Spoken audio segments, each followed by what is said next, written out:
आपण माने जानिचंती कि पेट्रोल पंप रे आपण माने एमिति भी ठकामी हेई पारंती जेउ ठकामी रे आपण माने भाबुथबे आपण ठीक तेल नैचंती किंतु नाही सेथिरे भी आपण कम परिमाण रे तेल नैथिबे जोटा कि आपण को इंजन को बहुत इफेक्ट करे कोन से केमती आमे ठकामी होंती मन रख जते बेले आमे पेट्रोल पंप को जिबा आइदर पेट्रोल पई नहल डीजल पई सेते बेले कोन करबा ऑर्डर करबा 100 हो 200 हो 500 हो आमे सेति टंका रे आमे तेल भरिया पई सर्विस मैन को आमे ऑर्डर करबा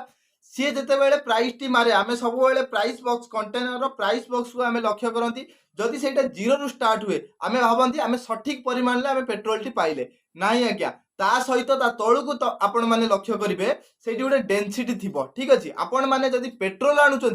गवर्नमेंट अनुसार गोटे गवर्नमेंट अनुसार पेट्रोल रेंज आम निर्धारण कराई 730 रु 800 केजी पर मीटर क्यूब किंतु पूर्व काल में यही रेंज टी केते थिला 720 रु 775 केजी पर मीटर क्यूब मन रख एबे तुम माने जेते बेले जीव पेट्रोल भरिबा को जदि तार प्रथमे लक्ष्य करिवो डेंसिटी जदि डेंसिटी 730 रु 800 केजी पर मीटर क्यूब भितर अछि ताल तमे प्योर पेट्रोल सेठी पाइबो जदि तार पेट्रोल रो मूल्य बा डेंसिटी रो मूल्य लेस देन 730 किंबा ग्रेटर देन 800 रहिला तबे सेठी प्योर पेट्रोल मिलिबो नाही दैट मीन्स सेठी किछि ना किछि मिलावट होइथिबो या अर्थ होला सेतिरे आइदर केरोसिन मिसा हिथाई पारे किंबा अन्य किछि लिक्विड मिसा हिथाई पारे जोटा कि आम गाड़ी रो इंजन को क्षति करि पारे सिमिलरली आपण माने जदि डीजेल आनिबा को चाहउछथि तो डीजेल रो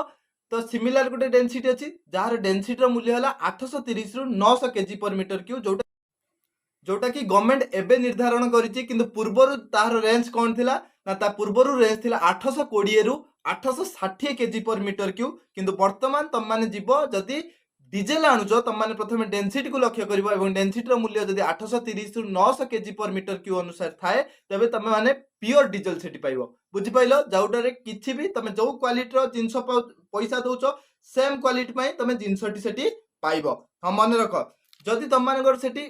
जो बॉक्स रे जदि डेंसिटी लेखा जाई नाही तुम माने सेठी बिल मागिबो बिल ऊपर लेखा दिबो क्लियरली मेंशन थिबो डेंसिटी रो मूल्य केते तो डेंसिटी आपण माने देखि साइला परे जदि भी आपण माने को डाउट हुए जे से पेट्रोल ठीक की भूल आपण सेही पेट्रोल पंप रे मध्ये ताको परीक्षा करि परिबे केमिति करिवे गोटे लिटमस पेपर आपण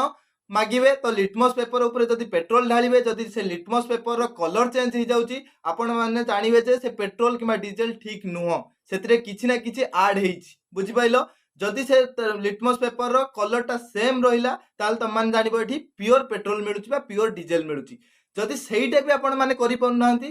प्रत्येक पेट्रोल पंप रे कोन थिबो ना हाइड्रोमीटर थिबो आ गुटे थिबो थर्मोमीटर तो टेम्परेचर अनुसार डेंसिटी चेंज होतिबारु हम सेठी थर्मोमीटर यूज करा जाय तो एवं हाइड्रोमीटर जेहेतु एटा लिक्विड पदार्थ होइताय तो यार गोटे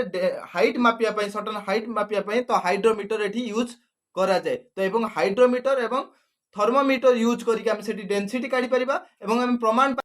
प्रमाण पाई परिबा जे सेही पेट्रोलटार डेंसिटी हमर ठीक अछि किबा डीजल हमर डेंसिटी ठीक अछि कि नाही मन रख जेते बेले भी पेट्रोल पंप को जाउछो आगे तुम माने देखिबो तार डेंसिटी पेट्रोल रो डेंसिटी 730 रु 800 केजी पर मीटर क्यूब होबा दरकार एवं डीजल रो डेंसिटी 830 रु 900 केजी पर मीटर क्यूब होबा दरकार।